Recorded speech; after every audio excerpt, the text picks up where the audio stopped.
The poker chip hit the felt table with a sound like thunder in the silent saloon. Blood dripped from Victoria Chen's split lip onto her worn leather gloves as she stared across the green felt at the man who held her future in his calloused hands. Ranch owner Marcus Blackwood's gray eyes showed no mercy as he studied his cards, while beside him sat the deed to her family's land, the only thing standing between her and complete ruin. "Last call, Miss Chen," Marcus said, his voice carrying the weight of Texas wind. "You've got nothing left to bet except—" His gaze flickered to the document that meant everything to her. Victoria's fingers trembled as she touched the silver locket around her neck, the last gift from her dying father. Around them, the saloon had gone cemetery quiet.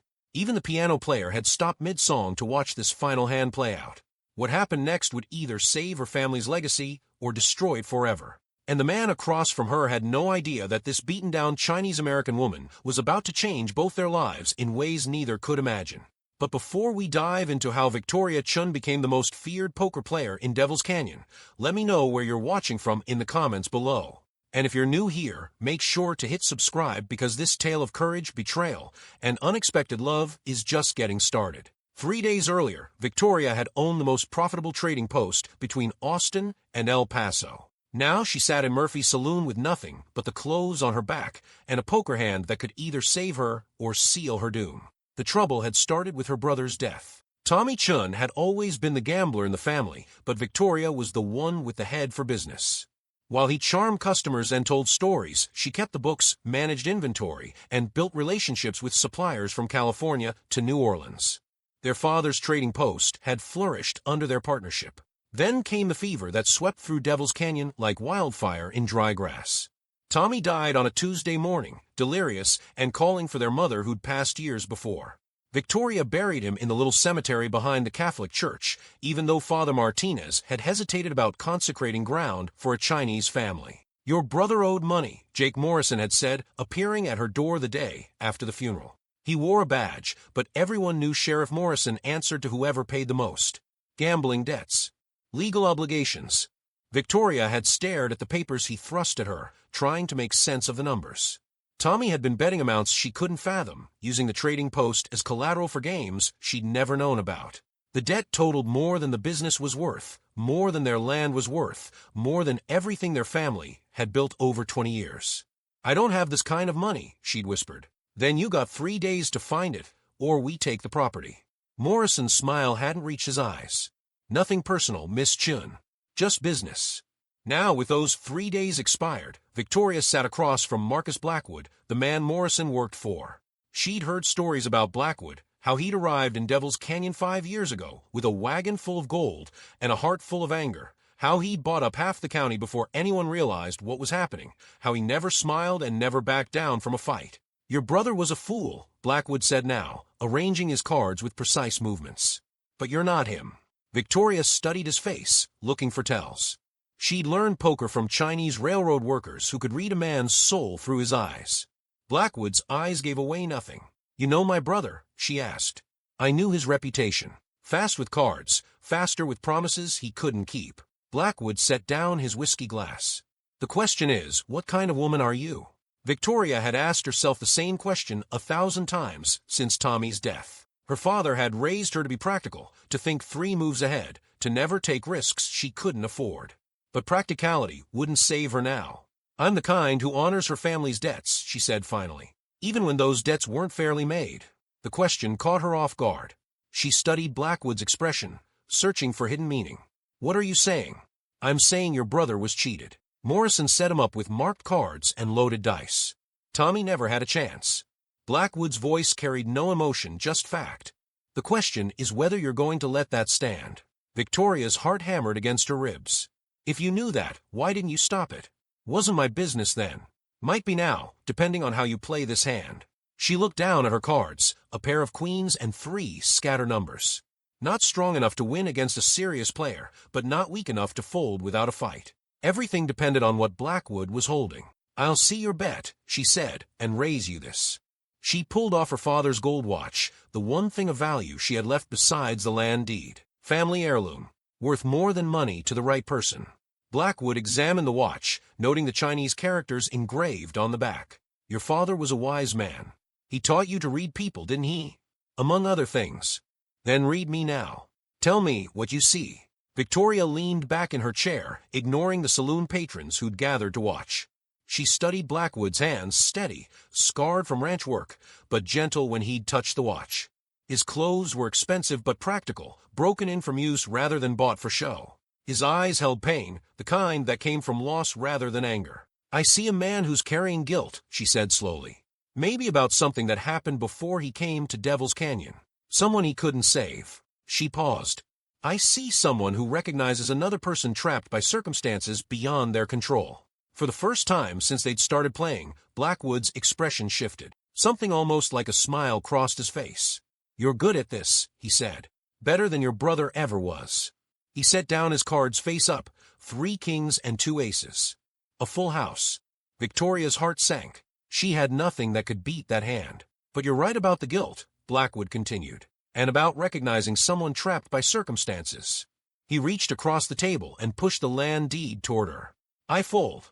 The saloon erupted in shocked murmurs. Victoria stared at the deed, unable to process what had just happened. I don't understand, she whispered. Your brother's debt is forgiven. The trading post is yours, free and clear. Blackwood stood, placing his hat on his head. But I've got a proposition for you, Miss Chen. Something that might benefit both of us. What kind of proposition? The kind that requires trust on both sides. Meet me tomorrow morning at my ranch. Come alone, and come prepared to hear something that might change how you see this whole situation. With that, he walked out of the saloon, leaving Victoria sitting at the table with her family's land deed, and a head full of questions. The Blackwood Ranch sprawled across a valley, like a small city. Victoria had heard descriptions, but seeing it in person left her breathless. The main house was built of local stone and imported timber, with a wraparound porch that could hold 30 people. Corrals full of prime cattle stretched toward the horizon, and she counted at least 50 horses in the various paddocks. This was the home of a man who'd found success in Texas, but as Victoria rode up the winding path to the main house, she wondered what he'd lost to earn it. Marcus was waiting on the porch, dressed in work clothes rather than the fine suit he'd worn to the saloon. He looked younger in daylight, maybe 40, instead of the 50 she'd guessed. His dark hair showed only traces of gray, and the lines around his eyes seemed more from squinting in the sun than from age. Miss Chen, he said, standing as she dismounted. Thank you for coming. I nearly didn't. Victoria tied her horse to the hitching post. Part of me thinks this is all some elaborate trap. Smart thinking. In your position, I'd be suspicious too. Marcus gestured toward the porch. Coffee? My housekeeper makes it strong enough to wake the dead. They sat in comfortable wooden chairs, watching the morning sun burn off the last of the night's mist. The coffee was indeed strong, with a hint of cinnamon that reminded Victoria of her mother's cooking. You said you had a proposition, she said. I do. But first, you deserve to know the truth about your brother's death. Victoria set down her cup. His death. He died of fever. I was there. He died of fever, yes. But the fever wasn't natural. Marcus's voice carried the weight of unwelcome news. Someone poisoned him, Miss Chen. Slowly, over several weeks, with small doses of mercury mixed into his whiskey. The words hit Victoria like a physical blow. She gripped the arms of her chair, fighting the urge to be sick. That's impossible. Who would do such a thing? Someone who wanted him dead, but needed it to look natural. Someone who knew that his death would leave you vulnerable to having your family's property seized. Marcus leaned forward. Someone who's been planning this for a long time.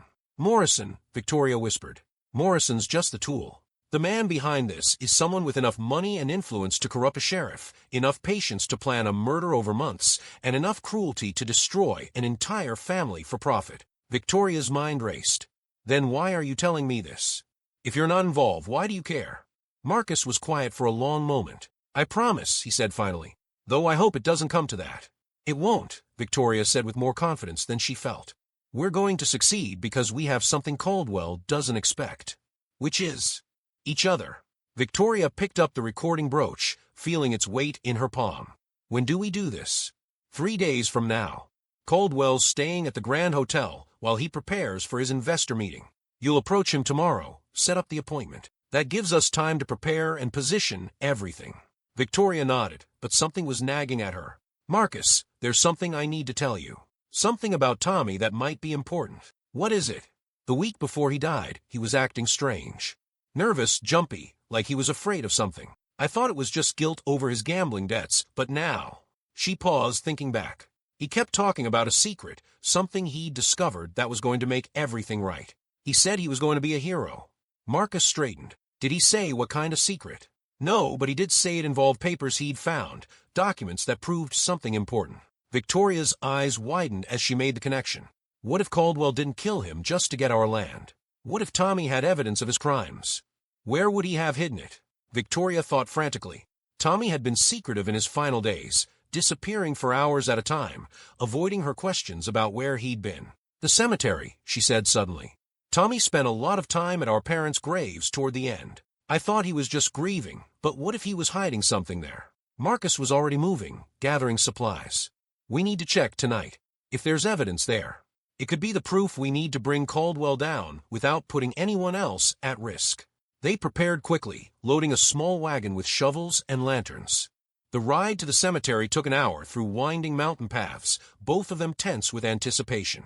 The cemetery sat on a hill overlooking Devil's Canyon, a peaceful place marked by weathered headstones and gnarled oak trees. Victoria led Marcus to her family's plot, where simple markers bore Chinese characters alongside English names. Here, she said, stopping beside Tommy's fresh grave. But I don't think he would have disturbed the actual burial sites. He respected our parents too much for that. Marcus was examining the area with his lantern, looking for signs of recent disturbance. What about this? He pointed to a large oak tree whose roots spread over the Chen family plot. At the base of the tree, partially hidden by fallen leaves, was a small area where the earth looked different. Victoria knelt beside the spot, brushing away debris. Her fingers found the edges of a wooden box buried just beneath the surface. "Tommy, you brilliant fool," she whispered. Inside the box were dozens of documents, financial records, correspondence, even photographs. As Victoria and Marcus examined them by lantern light, the full scope of Caldwell's operation became clear. "Look at this," Marcus said, holding up a letter. "It's from Caldwell to Morrison, discussing payment for handling the Chun problem. And this one talks about mercury shipments disguised as mining supplies." Victoria found a photograph that made her blood run cold. It showed Caldwell meeting with several men she recognized as prominent citizens of Devil's Canyon, the bank president, the judge, even the doctor who had treated Tommy in his final days. "He's corrupted half the town," she said. "No wonder he's been so confident." But the most damaging evidence was a detailed ledger in Caldwell's own handwriting, documenting payments made for various services, bribes to officials, fees to assassins, costs for poisons, and other supplies. Tommy's name appeared in the final entry, along with the notation, "Problem resolved. Mercury treatment successful." "This is it," Marcus said, his voice tight with emotion. "This is enough to hang him." Victoria stared at the evidence of her brother's murder, written in the killer's own hand. The grief and rage she'd been holding back since Tommy's death finally broke free, and she found herself sobbing into Marcus's shoulder. "He wrote it down," she cried. "He wrote down that he killed my brother like it was just another business expense." Marcus held her tightly, his own anger a palpable force. "He's going to pay for this, Victoria. I swear to you, he's going to pay." When Victoria's tears finally stopped, she pulled back and wiped her eyes. "What do we do with this evidence?"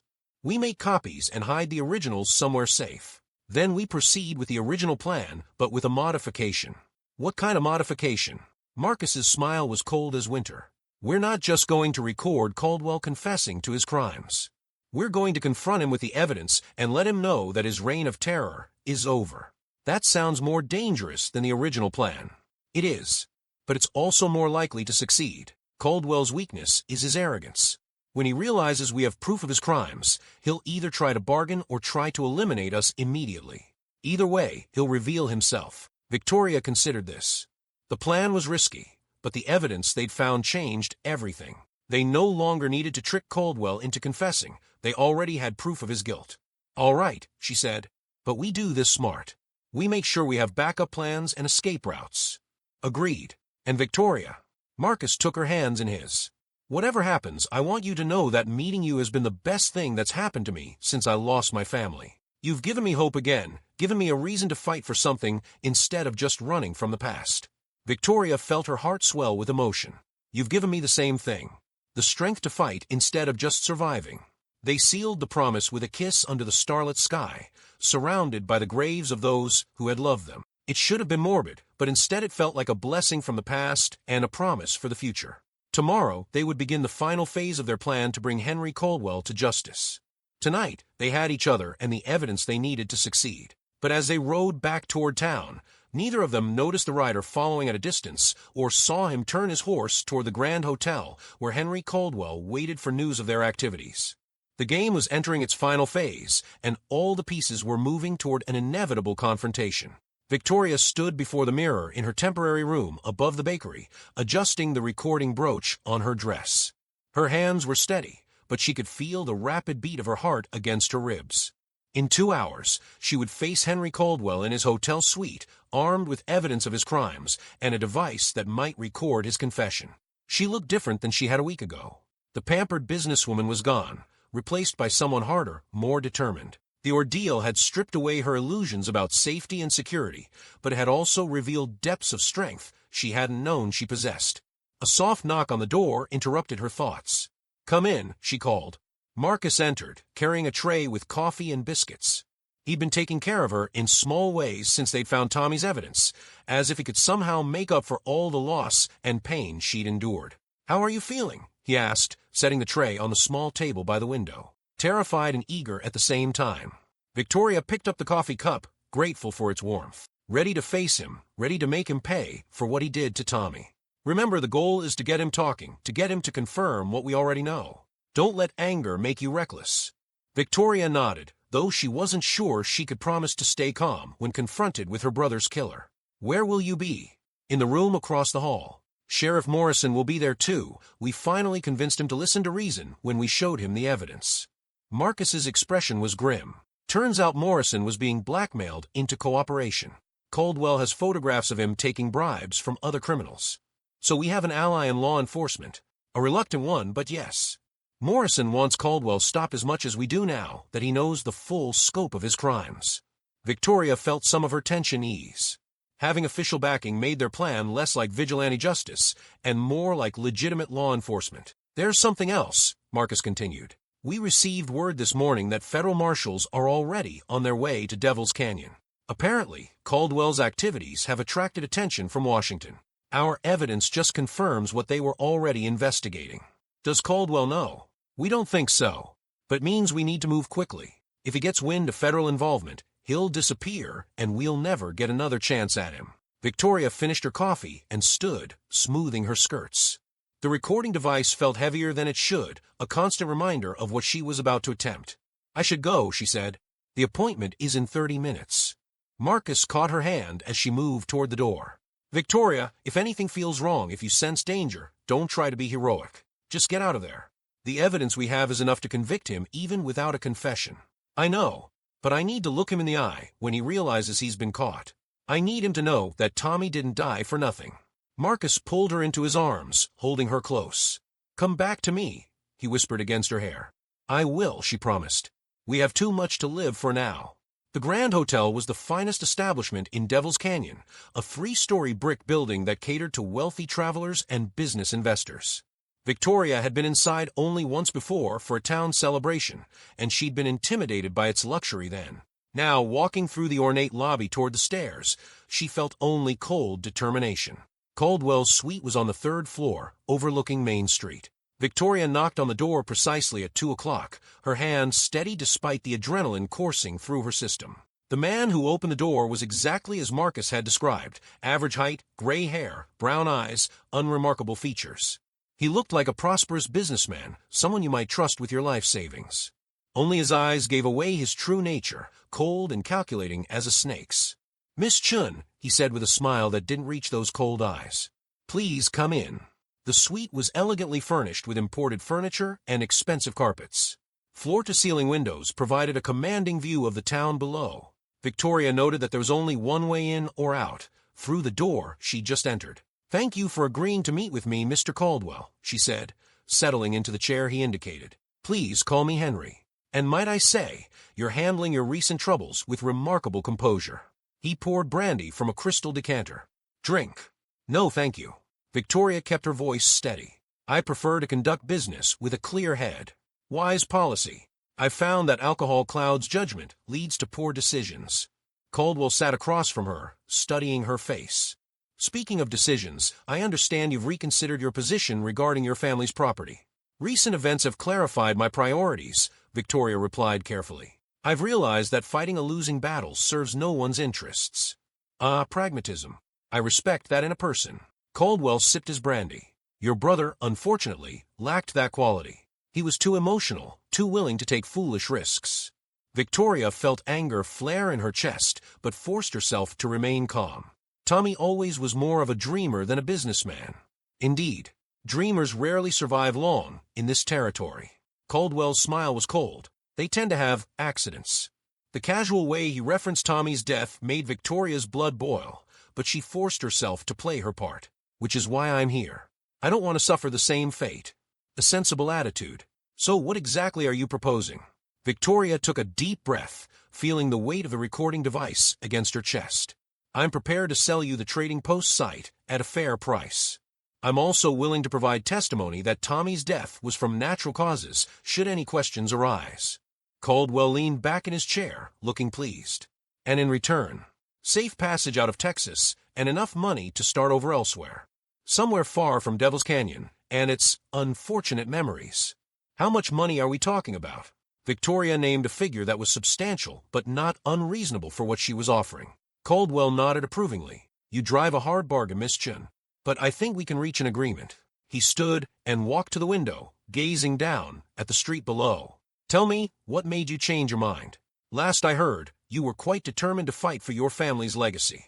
This was the moment Victoria had been waiting for, the chance to draw him into revealing his crimes. I realized I was outmatched when my store burned down. The message was clear enough. Yes, the fire. Unfortunate accident, that. Though I suppose it did simplify matters. Accident. Victoria allowed skepticism to color her voice. Come now, Mr. Caldwell. We both know it was no accident. Caldwell turned from the window, his expression sharpening. Are you suggesting I was involved in that fire? I'm suggesting that you're a man who gets what he wants, by whatever means necessary. Victoria met his gaze steadily, just like you got what you wanted with Tommy. For a moment, the mask slipped. Caldwell's face showed a flash of something ugly, dangerous. Then the pleasant businessman facade returned. Your brother died of fever, Miss Chen. A tragic but natural occurrence. Did he? Victoria stood, moving closer. Because I've heard some interesting rumors about the nature of his illness. About certain substances that can mimic fever symptoms while slowly poisoning a person's system. Caldwell's eyes narrowed. You seem remarkably well informed about such matters. I've had time to investigate since his death. Amazing what you can learn when you start asking the right questions. The tension in the room ratcheted up several degrees. Victoria could see Caldwell reassessing her, realizing she wasn't the broken, desperate woman he'd expected to meet. Miss Chen, he said slowly, I get the impression that you didn't come here to make a deal. Oh, but I did. Just not the kind of deal you were expecting. Victoria reached into her purse, not for a weapon, but for copies of the documents they'd found in Tommy's hiding place. She spread them on the table between them, watching Caldwell's face as he recognized his own handwriting. You kept very detailed records, Henry, she said, dropping the pretense of politeness. Every bribe, every murder, every problem, you eliminated, including my brother. Caldwell stared at the documents, his face cycling through surprise, anger, and calculation. Where did you get these? Tommy was smarter than you gave him credit for. He found your records and hid copies before you killed him. Even if these documents are authentic, they prove nothing. Forgeries are easily manufactured. Are they forgeries, Henry? Are you going to claim you didn't write mercury treatment successful next to Tommy's name? Caldwell's mask finally fell away completely, revealing the cold killer beneath. You have no idea what you're dealing with, girl. I've eliminated stronger opponents than you. Like your wife and daughter in Colorado. The words hit their target. Caldwell went rigid, his hands clenching into fists. How dare you? Marcus Blackwood told me all about Sarah and Emma. About how you poisoned them to force him off his land. About how you've been using the same methods to eliminate anyone who stands in your way. Caldwell was silent for a long moment, studying Victoria with new respect and calculation. Marcus Blackwood. I wondered when he'd surface again. I should have made sure he was dead instead of just ruined. So you admit it. You killed his family. I admit nothing. But I will say this. Sometimes sacrifices are necessary for the greater good. The development of this territory requires strong leadership, difficult decisions. Victoria felt sick listening to him rationalize murder as business necessity. And my brother? Was his death a difficult decision too? Your brother was a fool who stumbled onto information he couldn't understand. I offered him money to keep quiet, but he got greedy, started making demands. Caldwell shrugged. Mercury poisoning was cleaner than a bullet. Didn't want to attract unwanted attention. Victoria's heart raced as she realized Caldwell was confessing to Tommy's murder. The recording device was capturing every word. So you killed him. I solved a problem. Just like I'm going to solve the problem you represent. Caldwell moved toward his desk, and Victoria saw him reach for a drawer. She backed toward the door, but he was faster than she'd expected. The gun in his hand was small, but deadly looking. I'm afraid our negotiation is over, Miss Chen. You've proven to be far too clever for your own good. Victoria's hand moved instinctively toward her own concealed weapon, but Caldwell was already aiming at her. I wouldn't, he advised. At this range, even a poor shot couldn't miss. You can't just shoot me in your hotel room. People will hear investigate. Hotel rooms are remarkably soundproof when properly constructed, and I have allies who will ensure any investigation reaches the proper conclusions. Victoria realized she was trapped, with no way to reach the door before Caldwell could fire. Her only hope was to keep him talking until Marcus realized something was wrong. Your investors won't approve of murder, she said. Bad for business. My investors will never know. As far as they're concerned, you'll have sold your property and departed for San Francisco. Very sad, really, a young woman trying to start over after losing her family. And Marcus? What's your plan for him? Caldwell smiled coldly. Mr. Blackwood has been living on borrowed time for 5 years. It's past due I collected that debt. The sound of footsteps in the hallway made both of them freeze. Caldwell's eyes flicked toward the door, and Victoria saw her chance.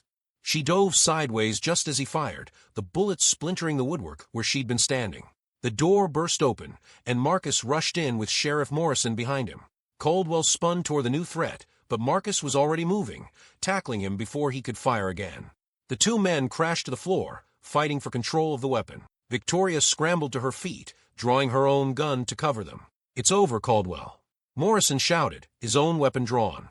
Federal marshals are surrounding the hotel. You've got nowhere to run. Caldwell looked up from where Marcus had pinned him, his face twisted with rage and defeat. This isn't over. I have influence, money, connections. I'll be out of prison before the year is finished. Maybe, Marcus said, hauling him to his feet, but you'll still be a convicted murderer. And there are a lot of people who've lost family to your schemes. Prison might be the safest place for you. As Morrison placed Caldwell in shackles, Victoria felt the weight of the recording device against her chest. They had everything they needed now, the documents, the recorded confession, official testimony. Tommy's death would finally be avenged. But as she watched Caldwell being led away, she felt no satisfaction, only a deep weariness. Justice was important, but it couldn't bring back the people who'd been lost to one man's greed and ambition. Marcus appeared at her side, pulling her into his arms. Are you hurt? No, just shaken. Victoria leaned into his strength, grateful beyond words that he'd arrived in time. Is it really over? It's really over. The federal marshals have warrants for Caldwell's associates, too. The whole network is going to be dismantled. Victoria nodded, then pulled back to look at him. What happens now? To us, I mean. Marcus smiled, the expression transforming his whole face. Now we rebuild. Your trading post, my ranch, our life together. If that's what you want. Victoria thought about everything they'd been through, everything they'd lost and found. The future stretched ahead of them. Uncertain, but full of possibility. Yes, she said simply. That's exactly what I want. #epilogue. New beginnings. 2 years later, the new Chen Blackwood trading post sat at the intersection of 3 major roads, serving travelers and settlers heading in all directions. It was larger than the original building, with better security and a wider variety of goods.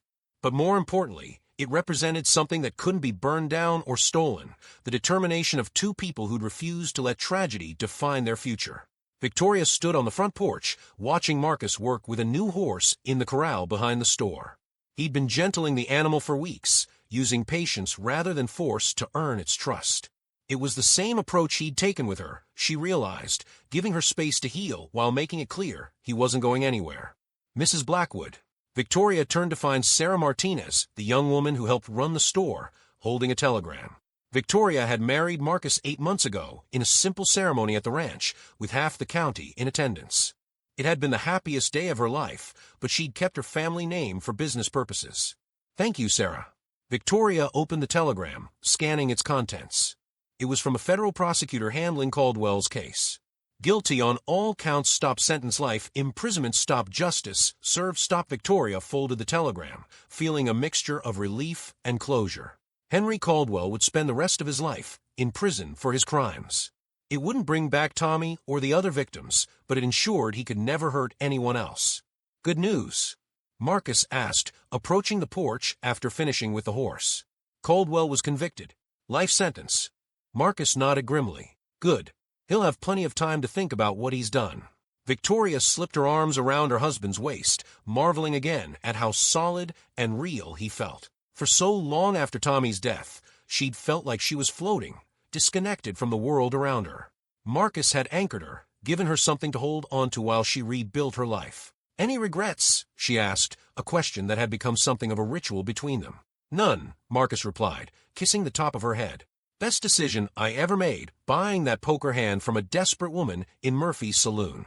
You didn't buy the hand. You folded and gave me the deed. Details. Marcus grinned. I knew what I was doing. Victoria laughed, the sound carrying across the courtyard where several customers were examining their wares. The trading post was thriving, serving not just as a business but as a community gathering place.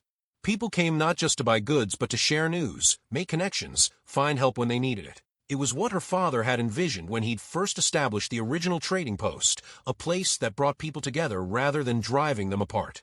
Speaking of decisions, Victoria said, I have news of my own. Something in her voice made Marcus pull back to look at her face. What kind of news? Victoria smiled, placing her hand over her still flat stomach. The kind that arrives in about 7 months. Marcus stared at her for a moment, processing what she'd said. Then his face broke into a grin that rivaled the Texas sunrise. Are you sure? Dr. Patterson confirmed it yesterday. We're going to have a baby, Marcus. Marcus swept her off her feet, spinning her around on the porch while she laughed. When he set her down, his eyes were suspiciously bright. Tommy and Emma would have loved this, he said softly. Sarah would have been so excited to have a little cousin to spoil. Victoria felt tears prick her own eyes at the mention of their lost family members. They're still with us, Marcus. In the choices we make, the love we share, the life we're building. I know, and they'd be proud of what we've accomplished. Victoria looked around at the bustling trading post, at the customers who'd become friends, at the life they'd built from the ashes of tragedy. 2 years ago, she'd been a desperate woman with nothing left to lose. Now she had a husband who loved her, a business that was flourishing, and a baby on the way. Do you think Tommy would approve? She asked. Of all this, of us? Marcus considered the question seriously. I think Tommy would be thrilled that you found happiness after everything you've been through. And I think he'd approve of the fact that we're using our success to help other people avoid the kind of suffering we experienced. It was true. Over the past year, they'd quietly helped several families escape from situations similar to what Victoria and Marcus had faced, people being threatened by corrupt officials, businesses being pressured by criminal organizations, individuals who needed a fresh start somewhere safe. They'd never talked about it as a mission or crusade. It had just happened naturally as they'd used their resources and connections to help people who reminded them of their younger selves. What should we name the baby? Victoria asked. If it's a boy, I'd like to name him Thomas. After your brother. Victoria felt her heart swell with emotion. And if it's a girl? Marcus smiled. Hope. Because that's what you gave me when I thought I'd lost everything. Victoria kissed him then, standing on the porch of their trading post as the sun set behind the Texas hills. Around them, the sounds of a thriving community continued, voices bargaining over goods, children playing in the street, horses and wagons arriving with travelers from distant places. It was the sound of life moving forward, of people finding ways to connect and support each other despite the hardships they faced. It was the sound of hope. And somewhere in the distance, carried on the evening wind, Victoria could almost hear Tommy's laughter, approving of the life his sister had built from the ashes of loss. The poker game that had started in Murphy's saloon 2 years ago was finally over. And against all odds, both she and Marcus had won. The Yandy * author's note, this story explores themes of loss, resilience, and the power of partnership in overcoming adversity. Set in the American West of the 1880s, it examines how two people who have lost everything can find healing and purpose by fighting for justice together. The characters of Victoria Chen and Marcus Blackwood represent the diverse population of the frontier, where people from different backgrounds came together to build new communities and new lives. Asterisk asterisk, like the other stories in this collection, it emphasizes that strength comes not from avoiding hardship, but from how we choose to respond when life tests our limits.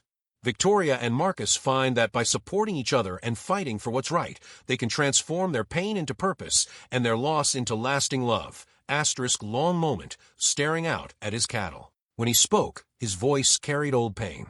5 years ago, I had a ranch in Colorado. Smaller than this one, but it was home. I had a wife, Sarah, and a daughter, Emma. She was 7 years old, with her mother's red hair and a laugh that could make you forget any trouble. He paused, his hands clenching into fists. A man named Henry Caldwell wanted my land.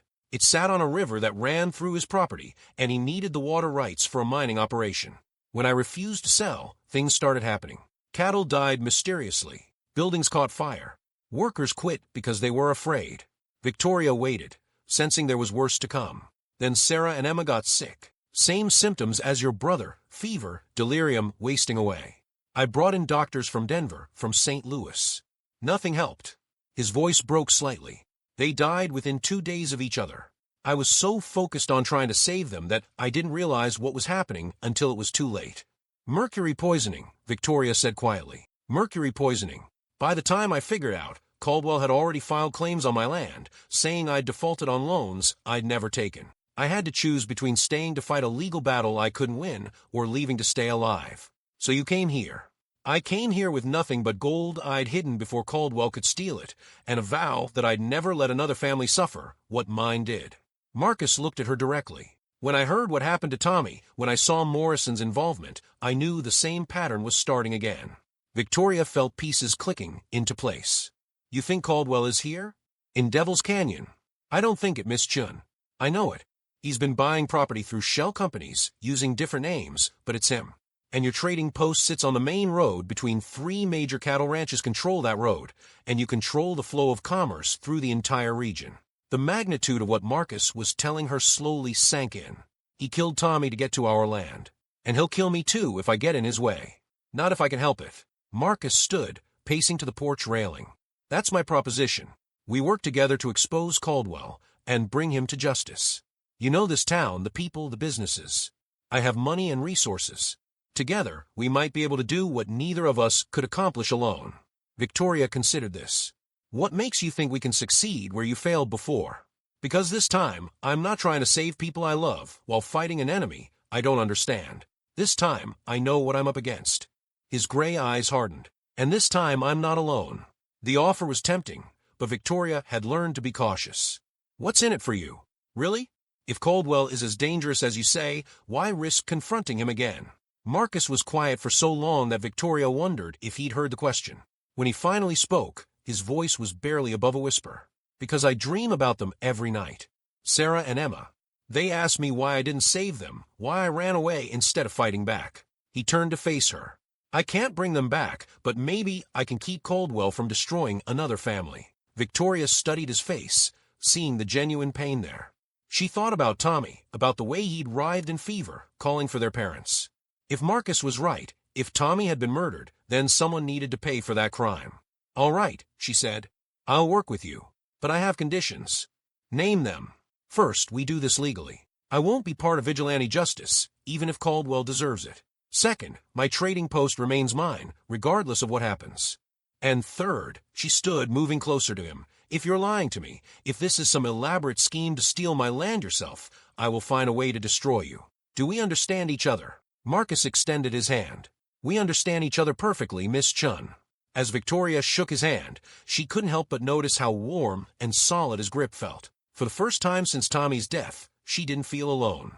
But neither of them noticed the figure watching from the ridge above the ranch, or the glint of sunlight off the spy glass trained on the porch where they stood.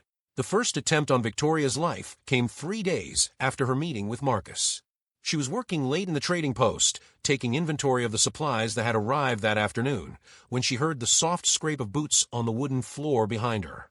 Victoria had survived 24 years in frontier Texas by trusting her instincts, and every instinct she had screamed danger. Instead of turning around, she continued counting bags of flour while sliding her hand toward the derringer hidden beneath the counter. The footsteps moved closer, trying to be quiet, but failing on the creaky floorboards Tommy had always meant to fix. "Store's closed," she said without looking up. "Not here for supplies," a gravelly voice replied. "Here to deliver a message." Victoria's fingers closed around the gun's handle. "I'm listening. Smart girl like you ought to know when she's in over her head. Certain folks think you've been talking to the wrong people, making the wrong kind of friends." Now Victoria did turn, moving smoothly and bringing the derringer to bear on the intruder. He was a thin man with pockmarked skin and nervous eyes, the kind of hired gun who relied on intimidation rather than skill. His hand hovered near his holster, but he hadn't expected to find himself looking down the barrel of Victoria's weapon. "Funny thing about messages," Victoria said, her voice steady. "They work both ways. Here's mine. Tell your boss that Victoria Chen doesn't scare easy, and she definitely doesn't scare stupid." The man's hand twitched toward his gun. Victoria cocked the derringer, the click unnaturally loud in the quiet store. "I wouldn't," she advised. "This little gun might look like a toy, but it'll put a hole in you big enough to see daylight through. And unlike your boss, I don't need to poison people in their sleep. I'll kill you right here, right now, face to face." The gunman's nerve broke. He backed toward the door, hands raised. "This ain't over, China girl. You can't watch your back forever." "Maybe not," Victoria replied. "But I won't have to." She was right. As the gunman reached for the door handle, it swung open to reveal Marcus Blackwood. He took in the scene at a glance, Victoria with her gun drawn, the nervous gunman trying to escape, and his expression hardened into something that would have frightened a grizzly bear. "Evening, Victoria," Marcus said mildly. "Having trouble?" "Nothing I can't handle," she replied, though she didn't lower the derringer. Marcus stepped aside just enough to let the gunman pass. "I'd suggest you find yourself a new line of work," he told the man conversationally. "This one doesn't seem to suit you." The gunman fled into the night without another word. Victoria slowly uncocked her weapon and set it on the counter. "That was either perfect timing or you've been watching my store." "Bit of both," Marcus admitted. "I had a feeling Caldwell might try something after our meeting. Didn't expect him to move this fast, though." "How did you know where to find me?" "Lucky guess.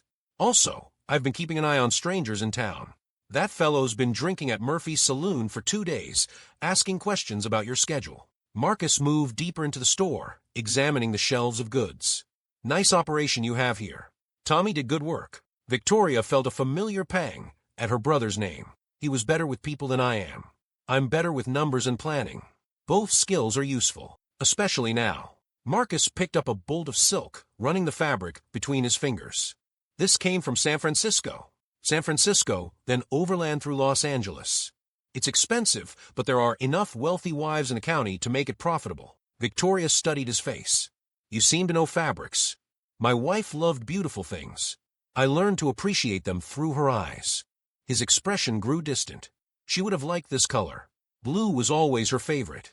The moment of vulnerability passed quickly, but it left Victoria with a different perspective on Marcus Blackwood. Under the hard exterior was a man still grieving for his family, still carrying the weight of loss. "About your proposition," she said. "If we're going to work together, I need to know everything. Who is Caldwell? What does he look like? How does he operate?" Marcus set down the silk and turned to face her fully. "Henry Caldwell is about 55, average height, gray hair, brown eyes. Nothing remarkable about his appearance, which is part of what makes him dangerous. He looks like a prosperous businessman, the kind of man you'd trust with your life savings. But he's not. He's a killer who's learned that poison is quieter than bullets, that corruption is more effective than confrontation. He doesn't just take what he wants. He destroys the people who oppose him so completely that no one else dares to stand in his way." Victoria absorbed this information. "How many people has he killed?" "That I know of. At least a dozen. Probably more." Marcus's voice carried the weight of old anger. "The problem is proving it. He's careful, patient, and he has enough money to buy silence or complicity. But not this time." "Not this time," Marcus agreed. "Because this time, we're going to be smarter than he is. We're going to use his own methods against him." Victoria raised an eyebrow. "Meaning?" "Meaning we're going to make him think he's winning, right up until the moment we spring the trap." Marcus smiled, but there was no humor in it. "Caldwell's weakness is his arrogance. He believes he's smarter than everyone else, that his money makes him untouchable. We're going to use that against him. And how exactly do we do that?" Marcus reached into his jacket and pulled out a thick envelope. "With this." Information I've been gathering for 2 years. Financial records, witness statements, evidence of his other crimes. It's not enough to convict him yet, but it's a start. Victoria opened the envelope and began reading. The documents inside painted a picture of systematic corruption and murder spanning multiple states. Property seizures, mysterious deaths, corrupted officials, all connected by a web of shell companies and false identities leading back to Henry Caldwell. "This is incredible," she said. "But you're right. It's not enough for a conviction. Too much circumstantial evidence, not enough direct proof. That's where you come in. Caldwell thinks he's eliminated the threat by killing Tommy and intimidating you. He'll get overconfident, maybe careless. If we can get him to make a mistake, to reveal himself." Victoria understood. "We bait a trap." "Exactly. But it has to be convincing. He has to believe you're genuinely beaten, that you're willing to sell out to save yourself." The plan was risky, but Victoria could see the logic in it. "What did you have in mind?" Before Marcus could answer, they heard the sound of breaking glass from the back of the store. Both of them froze, listening. The sound came again, followed by the unmistakable odor of coal oil. "Fire," Victoria breathed. Marcus was already moving, grabbing her arm. "We need to get out of here. Now." They ran toward the front door, just as flames began licking at the back wall of the store. Outside, Victoria could see figures on horseback silhouetted against the night sky. More of Caldwell's men, making sure they couldn't escape. "This way," Marcus said, leading her toward the rear of the building. "That's where the fire is. Trust me." Victoria hesitated for a split second, then followed. Marcus led her to a section of the back wall that looked solid, but proved to be a hidden panel. He pushed it open, revealing a narrow passage that led to the building next door. "How did you know about this?" Victoria asked as they squeezed through the opening. "Tommy showed it to me last month. Said your father built it as an emergency exit during the Indian troubles." They emerged into the storeroom of the bakery next door. Through the windows, they could see Victoria's trading post fully engulfed in flames. Men on horseback rode back and forth, silhouetted against the fire, making sure their work was complete. Victoria watched her family's legacy burn, feeling something cold and hard settle in her chest. "He's made this personal now." "It was always personal," Marcus said quietly, "for both of us." "Then let's finish it." Victoria turned away from the window, her jaw set with determination. "Tell me about this plan of yours. And this time, don't leave anything out." As they made their way through the darkened bakery toward a safer meeting place, neither of them saw the figure watching from the shadows across the street. Henry Caldwell stepped out of the darkness just long enough for the firelight to illuminate his face, ordinary features twisted into an expression of cold satisfaction. The game was beginning in earnest now. The cave system 10 miles north of Devil's Canyon had been carved by an underground river that dried up decades ago. Marcus had discovered it during his first year in Texas, and it had become his private retreat when the weight of loss grew too heavy to bear. Now it served as a hideout while he and Victoria planned their next move. "This is where you've been storing everything," Victoria said, looking around at the carefully organized papers, maps, and supplies that filled the main chamber. "For 2 years. Ever since I realized Caldwell was operating in this territory." Marcus lit an oil lamp, casting dancing shadows on the limestone walls.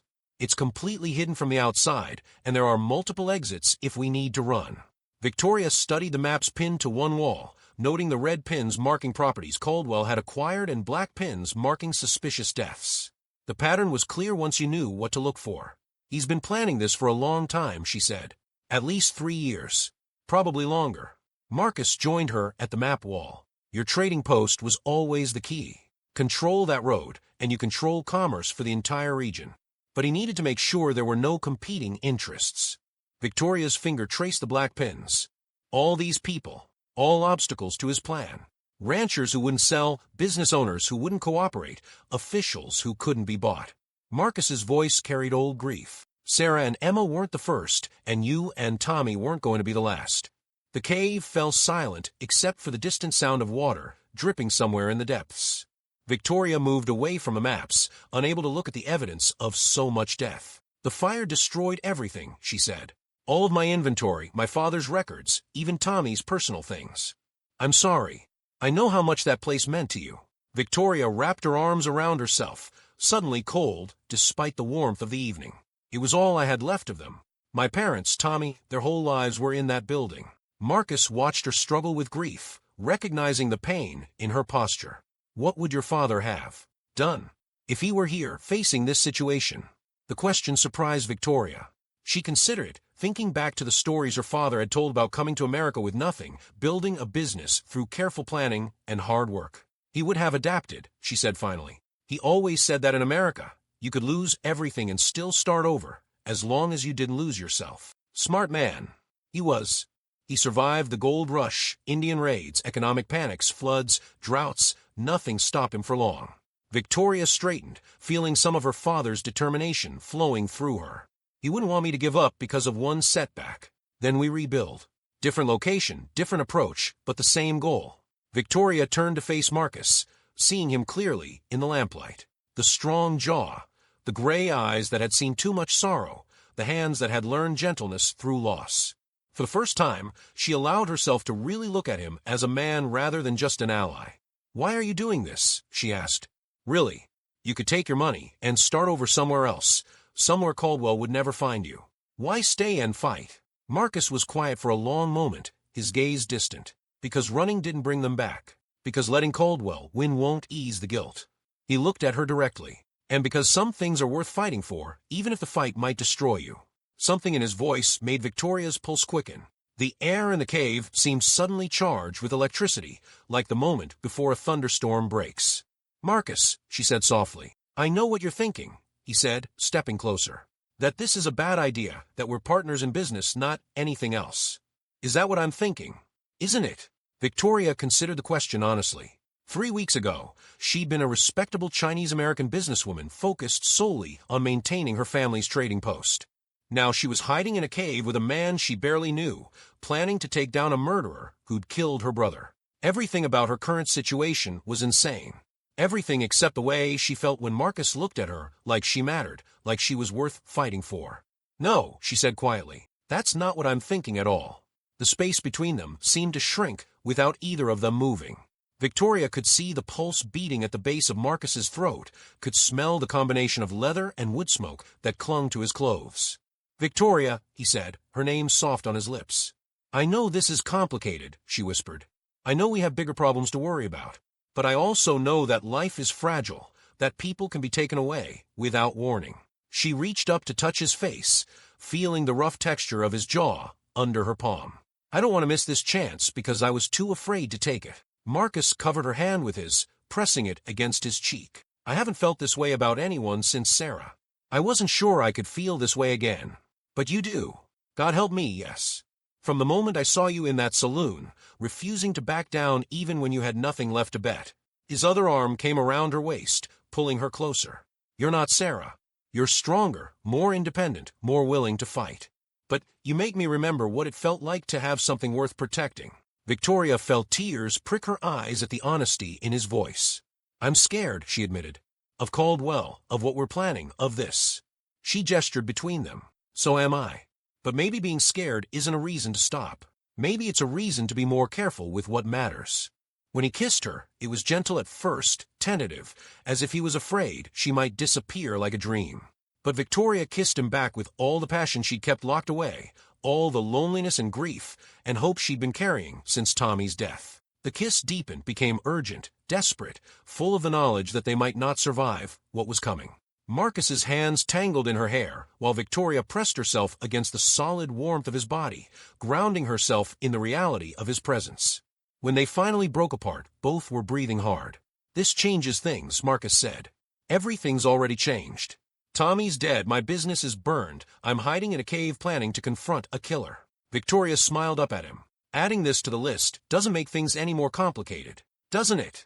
Victoria considered the question seriously. The smart thing would be to keep their relationship purely professional, to avoid any emotional entanglements that might compromise their judgment. But she'd spent her whole life being smart, being practical, being safe. Look where it had gotten her.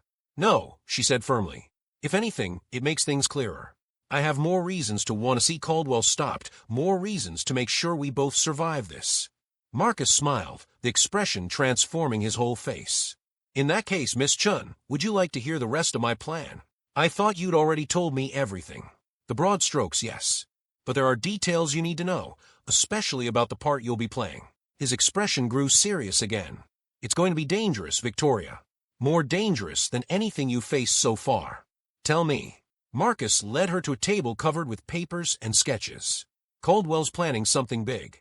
My sources say he's arranged a meeting with potential investors next week, men with enough money to fund a major development project. He needs to show them that he has complete control over the region's transportation routes. The road past my trading post. Exactly. He'll want to demonstrate that there's no longer any obstacle to his plans, that the Chen family problem has been permanently solved. Victoria studied the papers, seeing references to mining operations, railroad development, and water rights. This is about more than just my little business. Much more. Caldwell's planning to turn this entire region into his personal empire. Mining, ranching, agriculture, transportation. He wants to control all of it. Marcus pointed to a detailed survey map. But the key to everything is water. There's an underground river that runs beneath your land and mine, feeding springs throughout the valley. Control that water, and you control the entire regional economy. The scope of Caldwell's ambition was staggering. Victoria felt a chill as she realized how small and expendable her family had been in his grand scheme. So what's the plan? We let him think he's won. You approach him directly, tell him you want to make a deal. You'll sell him the trading post site and provide testimony that Tommy's death was from natural causes in exchange for enough money to start over somewhere else. And he'll believe that. He'll want to believe it. Having you cooperate willingly is much cleaner than having to kill you, especially with his investors coming to town. Marcus met her eyes. But when you meet with him, you'll be wearing this. He opened a small wooden box, revealing a piece of jewelry that looked like an ornate brooch. It's beautiful, Victoria said, but I don't understand. It's not just a brooch. There's a small device inside that will record conversations. New technology from back east, designed for law enforcement. Marcus lifted the piece carefully. If we can get Caldwell to admit to Tommy's murder, or to any of his other crimes, we'll have the evidence we need. Victoria examined the brooch more closely, noting the tiny holes that would allow sound to pass through. How do we know it will work? We don't, but it's our best chance. Marcus's expression grew grave. Victoria, I need you to understand something. If Caldwell realizes what we're doing, he won't hesitate to kill you. He's done it before, he'll do it again. Then we make sure he doesn't realize it. It's not that simple. You'll be alone with him, probably in his office or hotel room. I won't be able to protect you if things go wrong. Victoria felt fear coil in her stomach, but she pushed it aside. Tommy deserves justice. All those people deserve justice. She looked at Marcus steadily. And I trust you to make sure I don't face this alone. I'll be as close as I can get without compromising the operation. But Victoria, he reached for her hands. If something happens to me, if the plan goes wrong, promise me you'll run. Don't try to be heroic. Don't try to finish this alone. Just get out of Texas and start over somewhere safe. Marcus, promise me. Victoria looked into his gray eyes, seeing the fear there, the love, the desperate need to know she would survive even if he didn't. It reminded her painfully of the last conversation she'd had with Tommy when he'd made her promise to take care of the business if anything happened to him. I promise, she said, but only if you promise me the same thing. If this goes bad, if you get the chance to escape, you take it. Don't sacrifice yourself for revenge. Marcus was quiet for a